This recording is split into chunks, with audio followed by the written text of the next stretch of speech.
Today's lecture will be discussing nutritional genomics. And so I think you'll find in this chapter, there's a lot of interesting concepts. So there's some core science that's really important that we need to know right now. And then what you'll see is that a lot of it is more of a guide for how we're going to be interpreting information going into the future. So let's take a look. So our objectives, again, we want to understand the terms nutrigenetics and nutrigenomics, looking at the structure and function of genetic material, understanding the role nutritional genomics will play in disease, and considering the future role of RDs in relation to nutritional genomics. So again, I kind of sometimes hesitate with this chapter, so you'll see is that when you're out there in supervised practice, very little of this information will be applied at this time.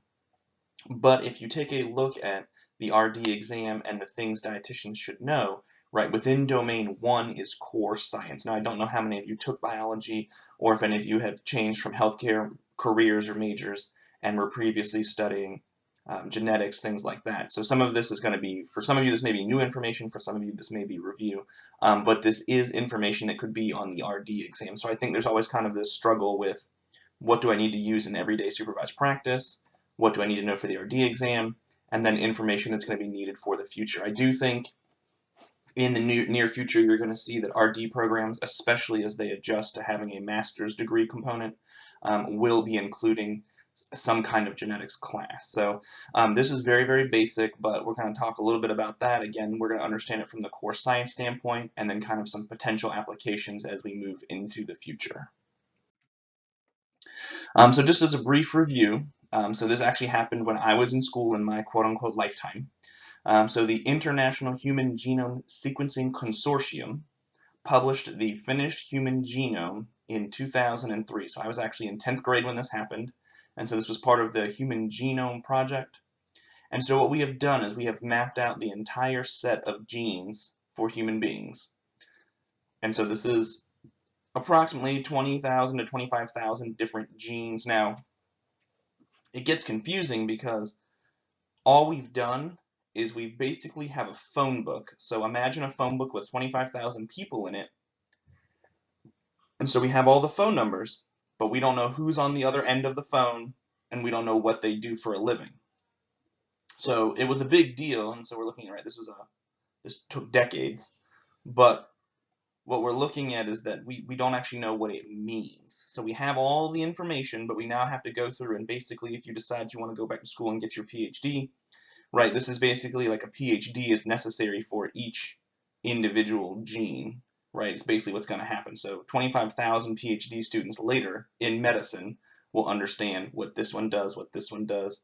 But again, that may not even be from a nutrition standpoint. That may just be from a muscle standpoint, a nerve standpoint, a cardiologist standpoint. So it's going to take a long time to understand what all this information actually means. We just have a phone book with a list of 25,000 different names.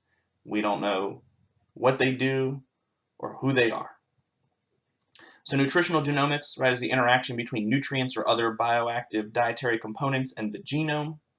And so this describes the application of genetic technology to food and nutrition, including nutrigenetics and nutrigenomics. So genomics is the bigger umbrella, and then nutrigenetics is kind of like the subcategory. So the idea is that if we know our genetic makeup, can and will we make lifestyle choices that support our genotype? So that's the concern, or the hope, is that if you knew you were at risk, would you do something about it? Now, you know, we can have all this fancy technology, we can have access to genetics, but if you see in your family, your mom is obese, your grandma's obese, your grandpa's obese, your great-grandma's obese, do I even need genetic information to tell you that you're at high risk for developing obesity? And yet, 70% of the US population is still overweight or obese. So knowledge alone doesn't really dictate behavior, but if we had better information, or we started these interventions earlier, maybe if we started them in elementary school, if we were training people, I don't know, but we'll see. So the RD is crucial in the process of health promotion and disease prevention, which again is where I think you're going to see our career shift, is long-term, right, as we want to be treating less acute care patients in the hospital because we want to be treating them earlier, right, in the community before they get sick, right, those diseases of the lifestyle, right? So when we're looking at things like lack of exercise and cardiovascular disease and lung function and blood glucose regulation, right? We want to be working on that before they end up in the hospital in crisis. So the RD will assess disease susceptibility and recommend preventative therapy and lifestyle approaches to help the individual live to their fullest genetic potential. So that's what we're aiming for.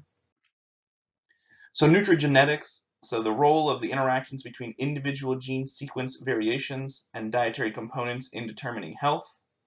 So i.e., how genetic variations affect function. So this person's gene can process this nutrient, this person's gene can't.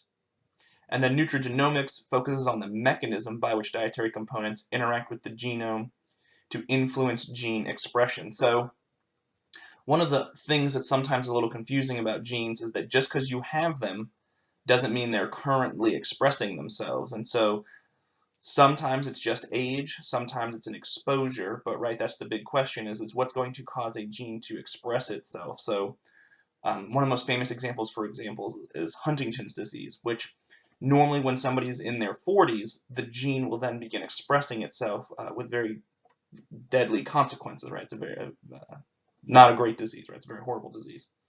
But again, you've had that in your body the entire time, but the gene doesn't express until a sudden moment.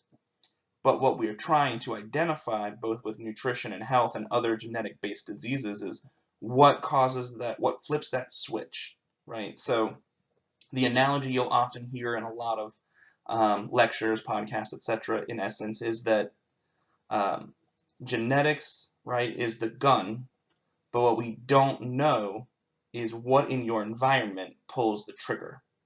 So what we've got to figure out is it, were you exposed to a toxic substance? Is this because a certain level of obesity causes your body to secrete something that's going to then trigger this activation? But that's kind of the identification, is not only do you have the gene, the gun, and it's loaded because it's your body and that's just what it contains, but then what's going to activate it or pull the trigger. And so that's kind of the big focus, is you have two different focuses on research, one on identifying triggers in the environment or within your body, and one identifying on your genes as they exist. So proteomics is the study of the complement of proteins produced by a living organism, and metabolomics, right, is studying metabolites and metabolism within that organism. So again, are these products that trigger or activate things within the body? Are these just chemical byproducts? Do they have other effects? So on and so forth. Now breaking it down a little bit further, so we have epigenetics and epigenomics. So epigenetics, so the study of changes in single genes caused by environmental factors in utero, from chemicals or diet or aging.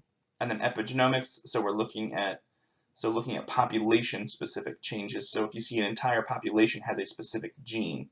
So for example, when we take a look at things like sickle cell or Tay-Sachs, right? So we're looking at things that happen at the population level. Something that's already a little bit more well explored in medicine is pharmacogenomics. So the interaction between drugs and an individual's genome that impacts drug efficacy and toxicity. So for example, you may have had a friend or you may have known someone, so most common in redheads, not only, but most common, for example, they may say that, oh, you know, Tylenol never works for me, or yeah, it only lasts a couple of hours, right? And so what happens is that because of their genetics, they actually metabolize a drug faster. On the flip side, some people metabolize drugs slower, and it can build up in their body to toxic levels because they keep taking the drug at the same schedule of someone who has a normal drug metabolism. And so genetics, again, we talked about as kind of the core science, right, which is the science of inheritance, right, or how things are passed on. So some landmarks or major moments in genetics and genomics. So in 1865, Gregor Mendel discovers the laws of genetics, and so this is done with pea plants. So if you've ever been to Bath & Body Works, or if your significant other has ever taken you to Bath & Body Works and you know the smell sweet pea, so what he did was he experimented with pea plants, and so what he found is that some produced flowers, which is what you're really smelling when you smell sweet pea. So some produced flowers, some produced more flowers, different sizes, different colors, different numbers of stems, etc. And then he found that by breeding those, right, so you can see the pollen, right, and you would combine the plants, that the plant and the seeds they produced would then produce a different type of plant, right? We could see that, oh, if I combine these two, the plant grew taller. But if I combine these two, the plant stayed short. So on and so forth. Now, again, we didn't know the actual genes, but you knew that combining the two would change the offspring. In 1953, Watson and Crick describes the double helical structure of DNA, which is we knew what DNA looks like. In 1990, the Human Genome Project is started, which is, again, we had very poor computer technology, so we were doing, right, that's why it took us so long to go through that 1, 2, 3, all the way to 25,000 genes.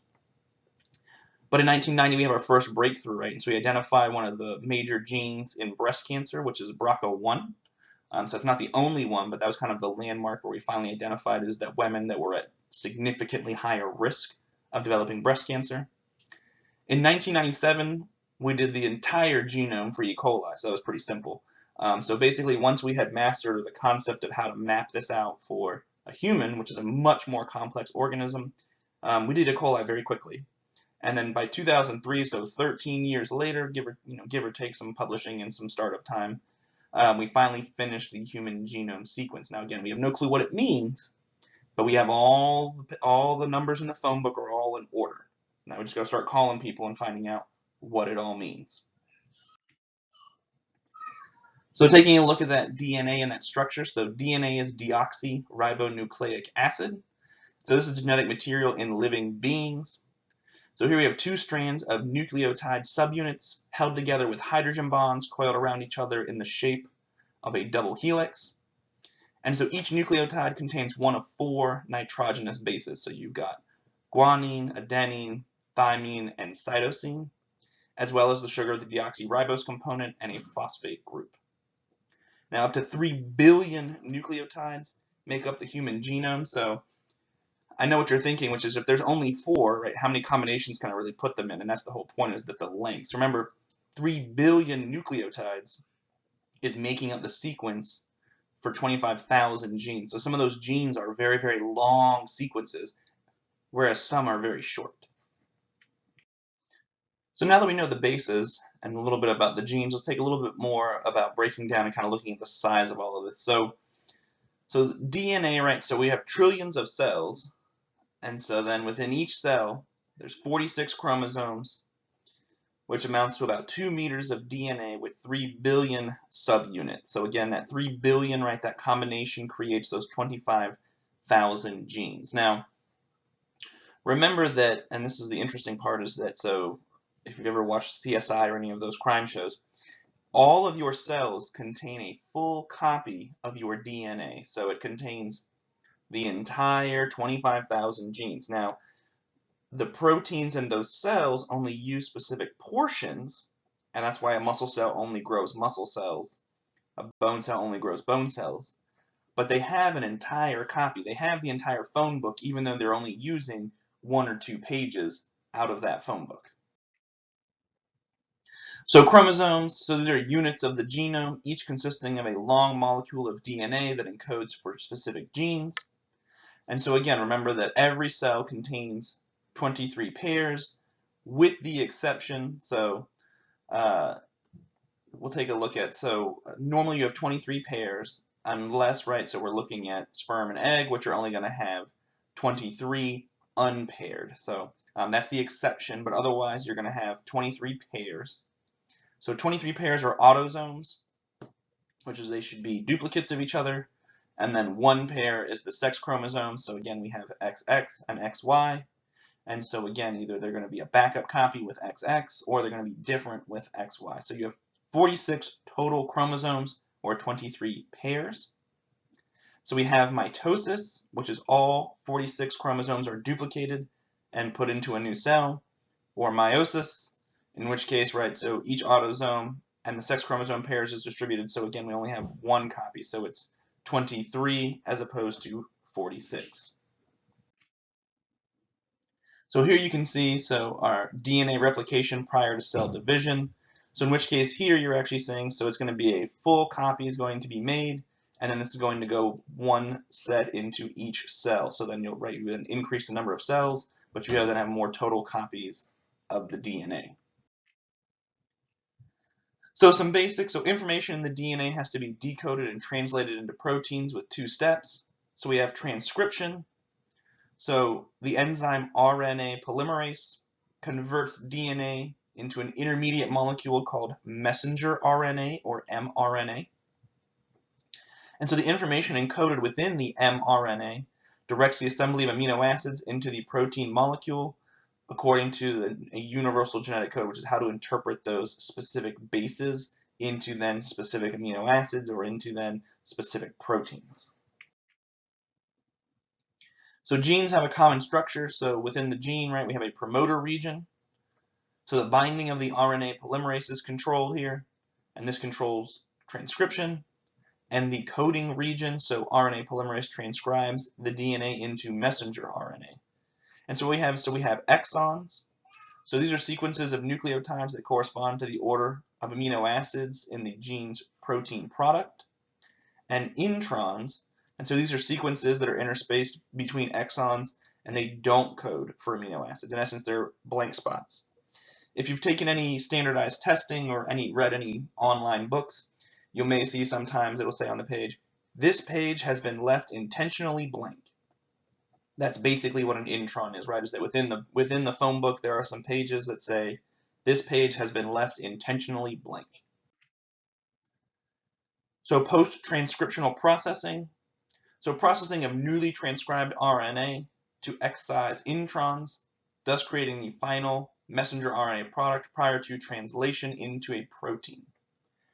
So each set of 3 nucleotides in the transcribed and processed exon makes up a codon, which encodes for a specific amino acid chain. So again, based on reading the coding of those bases for those 3 nucleotides, we then can create specific amino acids.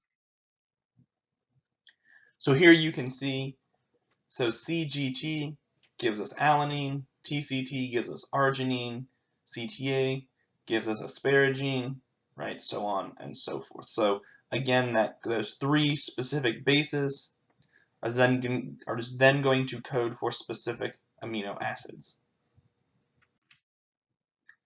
Now what we do have with genetics is mutations. So these are changes with a gene that alter the amino acid sequence of the DNA protein. And so these can severely impact or impair the function of the protein and create a dysfunction to the organism, but not all mutations are harmful. So ideally, right, some will be beneficial, or they may be silent mutations, which is they look different on paper, but they have no effect. And so what we have is alleles, polymorphisms, or variants, which is that there's different forms of the gene, and so there's recognized, right, the fact that there should be multiple forms. So for example, your hair color, your eye color, your blood, etc. So some things don't vary very much between humans. For example, bone cells, you may just have more of them, but the cell itself is no different, whereas things like eye color, etc., are significantly different. Now, what's best understood and best studied is single nucleotide polymorphisms, or SNPs. And so this is your classic eye color, blood type, right? It's just a variance. So you have your dominant and your recessive, and you change one and it changes what happens. It's very simple. It's your basic Punnett Square, and this is what most people are trained with or familiar with when you think of genetics. So here we have an example of a mutation. So we have gene A from person 1, and so we have our coding for our alanine, our arginine, asparagine, what have you. And so we can see, so we then go to person 2, which is the middle row. And so here we can see that, so we have a mutation and we have CGT up top, but in person 2 we have the bases CGC, and this still produces alanine, in which case there is a mutation, but it's silent, it has no effect. In person 3, under arginine, so arginine is normally TCT. In person 3, in the bottom row, you'll see it highlighted. Instead of being TCT, it is TTT. And so arginine is instead mutated, and so we have a lysine instead. Now that different protein could affect the structure and function of the organism. So here we can see again this difference in coding. So again, person 3, actually caused a changed shape in the protein, and this may cause some specific type of disease or a susceptibility or less resistance to a specific disease.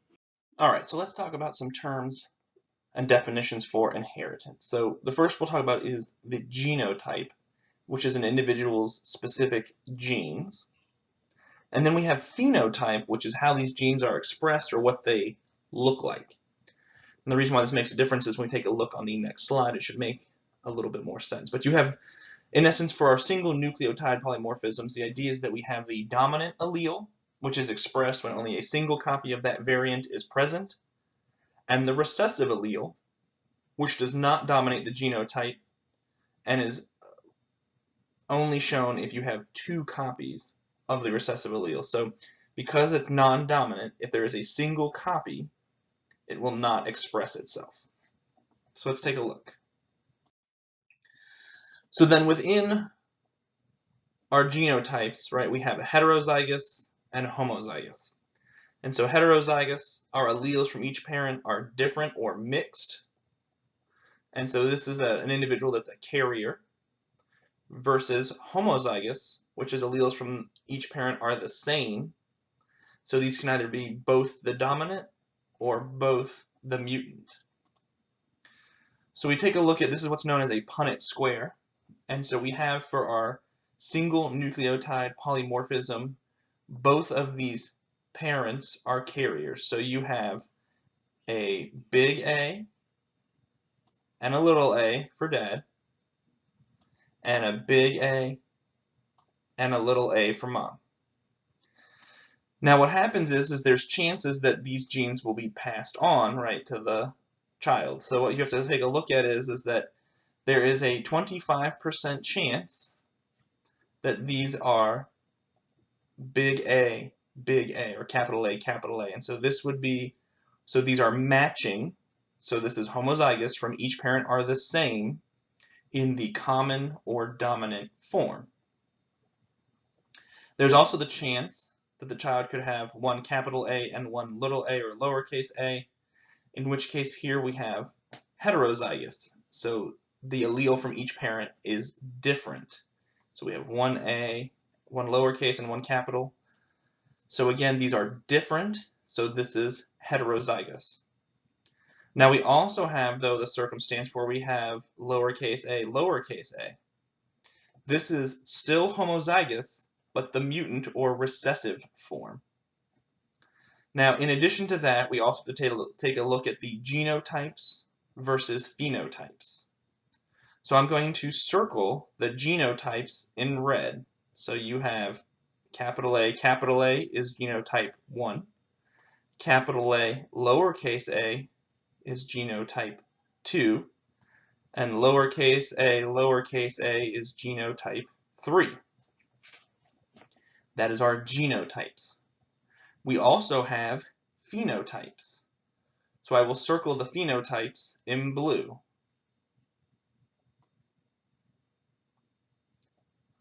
So there are only two phenotypes, and that is capital A, and capital A, lowercase a, from the outside. If you did not have a peek at that animal's DNA, would look identical. So the animal with capital A, and the animal with capital A and lowercase a will look the same on the outside. They have the same phenotype. And then the second phenotype is lowercase a. So you have basically the dominant and the recessive. You have the orange tiger and the white tiger. That's it. So but on the inside, on their genetics, those tigers may look different. That's genotype. But on the outside, there's only two. Orange tiger, white tiger. So that's two phenotypes. It looks this way or that way.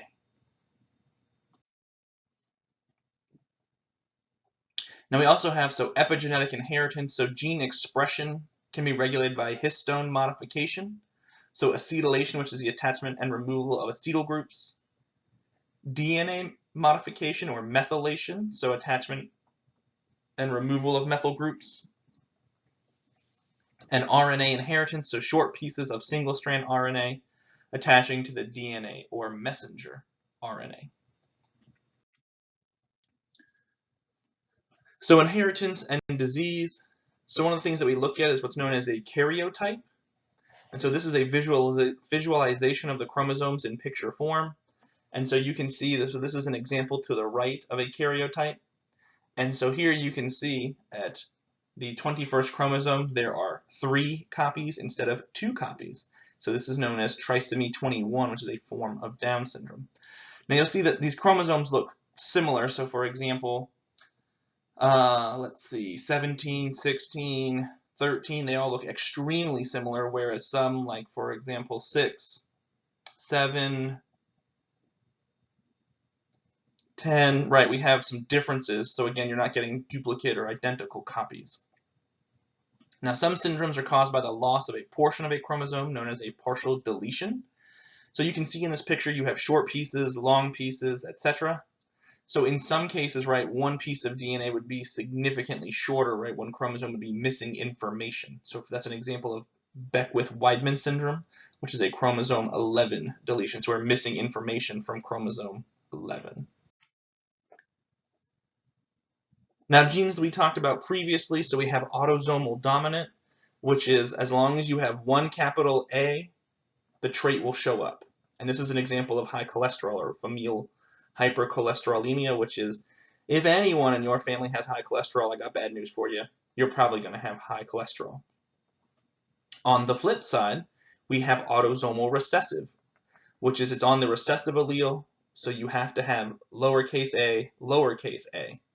In the previous example, if you had one uppercase a and one lowercase a, the uppercase a protects you from the mutation. But if you have lowercase a, this is diseases like PKU and cystic fibrosis. Now we have X-linked dominant, so the dominant allele is on the X chromosome, and these are relatively rare. Then we also have, so that would require both copies on the X chromosome to have it. I apologize. And it would be the X-linked, a single copy to have it. X-linked recessive would require the recessive allele to show up on the X chromosome. Now, the reason why these are so rare, so the listed examples of X-linked recessive traits is hemophilia and color blindness.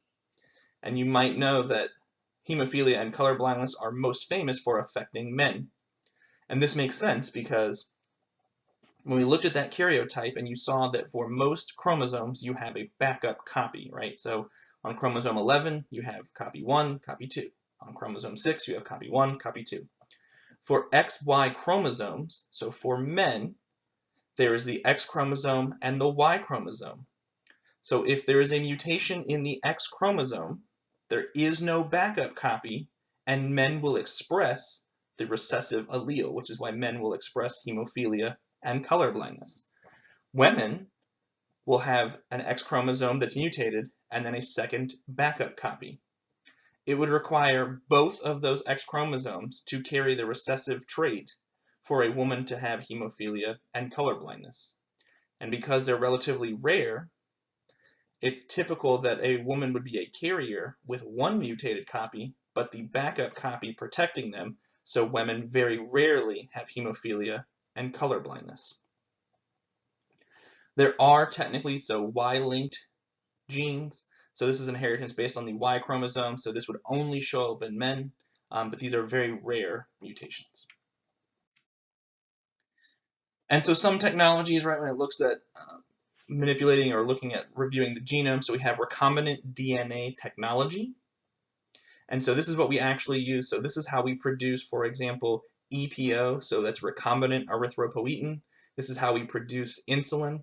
Is we've actually taken, so when you looked back at earlier in this chapter and we talked about how we had mapped out the chromosome for E. coli, the reason that's so important is that we've actually, through recombinant DNA in essence, is that we have modified E. coli's DNA so that instead of producing more E. coli, we have tricked it into producing insulin. So we've actually changed a portion of its DNA where it would normally code for a protein. The protein it's coding for now is insulin. We also have polymerase chain reaction technology, or PCR technology, microarray technology, and genetic engineering. So these are just examples of some of the technology, depending on the labs you've been in, right? So if you've ever done like the cheek swabs and the ELISAs, a lot of that's like your PCR reactions. So looking at nutrition, genomics, and chronic disease. So cardiovascular disease, so genes that have been identified. So we previously talked about familial hypercholesterolemia, homocysteine metabolism, hypertension, blood clotting, inflammation markers. So again, if you have a tendency towards inflammation, so tumor necrosis factor, interleukins 1 and 6, apolipoprotein E, which has to do with brain health and cardiovascular health and fat metabolism. But again, what we're finding out is which of these is dominant, which of these is recessive, why do certain diseases run in families, why are certain diseases you protected from, etc. With cancer, so we know that single gene mutations can cause cancer. So gene-nutrient interactions can cause cancer. So we're looking at diet and environment, which is exposure to specific nutrients or exposure to specific toxins or exposure to certain environments. We know that there's changes, so detoxification should protect against cancer. So we have the cytochrome P450 system in some people, right? So depending on your genetic makeup, this is a very active system. So these people are very resistant to cancer. In some, this system's much weaker, and they're more prone to developing cancer if they're exposed, right? So again, they still have to have an exposure to trigger the mutation. We know that phytochemicals, right, so help with that oxidative stress. So remember, oxidative stress is really damage to the DNA. And so if we are preventing that oxidation, then we are preventing damage to the DNA. And so this is, for example, things like curcumin and resveratrol. Taking a look at bone mineralization and maintenance, so several gene variants are being studied. So for example, the VDR gene codes for vitamin D receptors. So again, are you better or worse at converting vitamin D to the active form from sunlight? Blood sugar regulation, so a few rare mutations have been associated with the development of type 2 diabetes, and research indicates a pro-inflammatory state that underlies the abnormalities associated with metabolic syndrome and a predisposition to diabetes and cardiovascular disease. So again, not a guarantee, but what happens is you take an animal that is susceptible and then you place it in an environment, lots of calories, little exercise, very low stress job with very little physical stress, in which case we increase the risk of developing diabetes and cardiovascular disease, but it's not a foregone conclusion. So looking at weight management, so numerous studies show that obesity persists in families even where food intake and physical activity levels differ. However, susceptibility combined with a conducive environment causes the development of obesity. And so what they've done is they've done twin studies, which is you have identical twins. One follows the good diet, exercises. One eats the normal traditional diet. And what we see is that even though there's the twin that eats better and exercises, they're still overweight. Now they're in better shape, right? They're in better health than their twin, but surprisingly, they're still not, despite the exercise, the diet, etc., they're still not the same compared to the rest of the population or compared to controls. So there is a genetic component. But, right, obesity is not a single nucleotide polymorphism. There's not just one gene that, poof, if you have this gene, you're going to be obese. We've identified at least 11 genes for monogenic obesity. So again, this is causes of obesity from genes. There's at least 11 genes contributing. But the FTO gene, for example, may play a role in the control of food intake and a preference for energy-dense foods. Now again, if this were the time of famines, right, we're having to still hunt down animals with pointy sticks, preferring energy-dense foods and building up a fat storage is good for survival. In our current environment, right, that is plentiful with lots of food, right, so we have very, very low-cost food, very, very high caloric density food, right, so you have a gene that in modern times is very maladaptive, but in ancient times could have been a very positive thing, and so it may even be a dominant gene because it helped people survive thousands of years ago, whereas now, right, you're paying the price for it. So we have a position stance from back when we were still the ADA, so our stance hasn't changed, it's just now it's the Academy. But though still in its infancy, nutritional genomics has revealed much about the complex interactions between diet and genes. but is in its potential applications that nutritional genomics promises to revolutionize the ways to manage human health and combat disease in the years ahead. Great progress has already been made in modeling personalized nutrition for optimal health and longevity, as well as in genotype-based dietary interventions for the prevention, mitigation, or possible cure of a variety of chronic diseases and some types of cancer. So we've previously talked about HIPAA. Now there's basically an offshoot of HIPAA. So this is GINA, and so this is Genetic Information Non-Discrimination Act of 2009. And so this enforces privacy and bans discrimination based on genetic testing and penalizes those who violate these provisions. So the biggest concern is realizing is that insurance is basically a casino, and you're just playing the odds. And so the casino wants people to lose. That's how they make their money. If you make all the money, or in this case, take all the money from the casino with insurance payments, then they're not making any money. If somehow an insurance company could get a hold of your genetic information and they knew you were a bad bet, they knew that it's 90% likely you're going to get heart disease, they would never give you insurance. Why would they? They're going to lose money.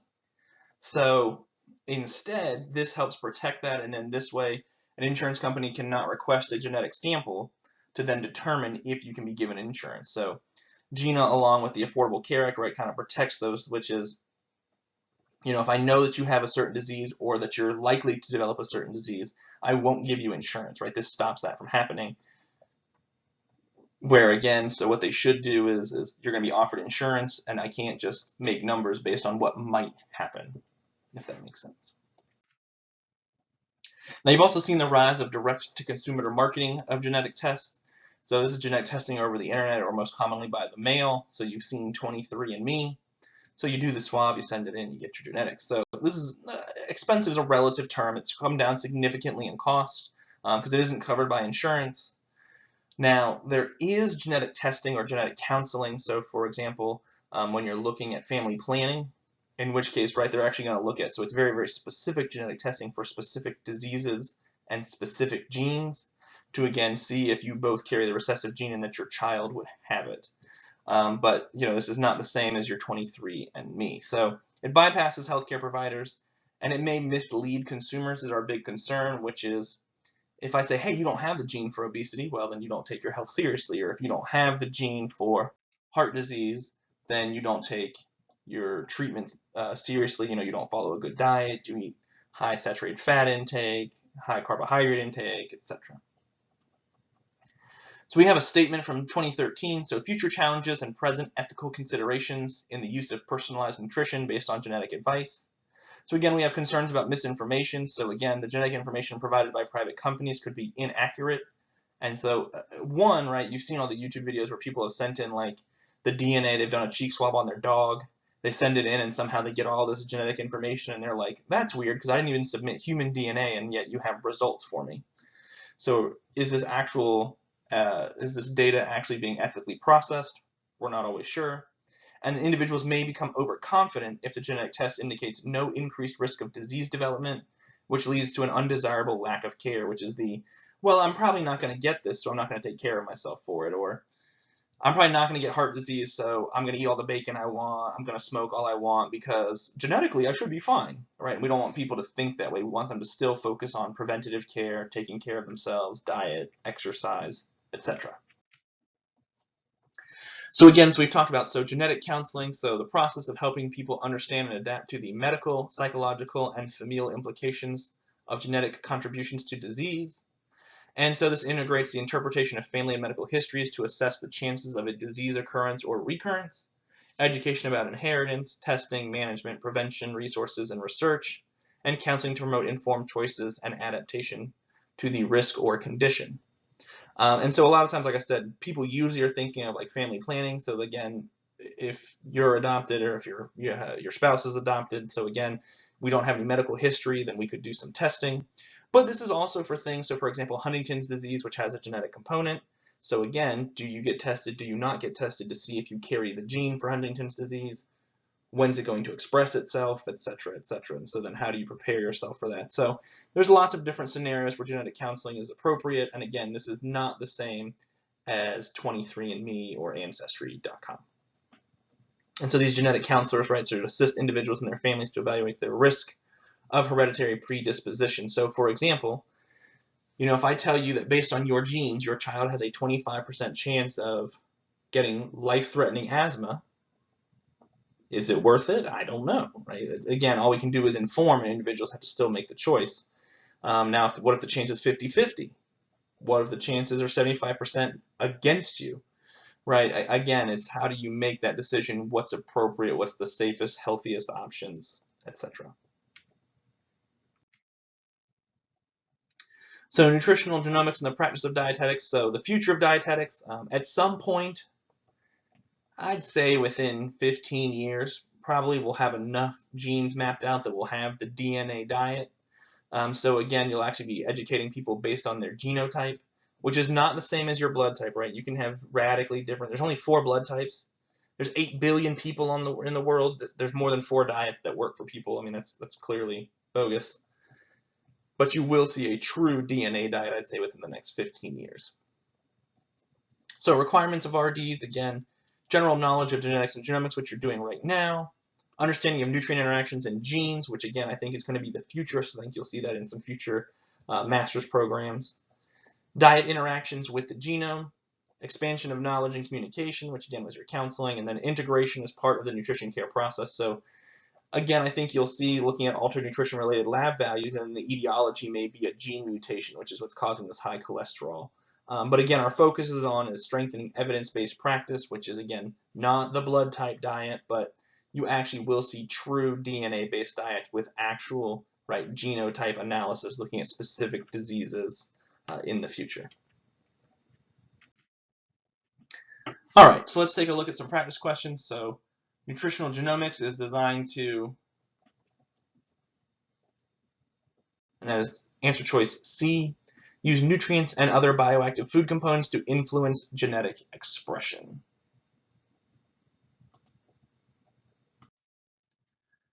Number 2, a gene variant is a form of blank.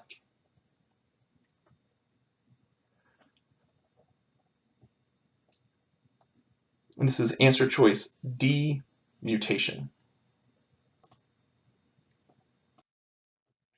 Number 3, the study of the impact of an individual's genetic variants on his or her metabolic and physiological function is known as,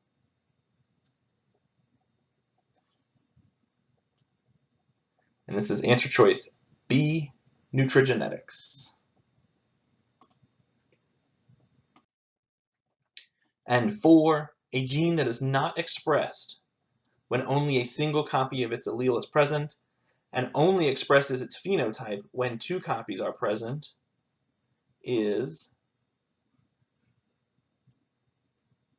and that is answer choice A, recessive.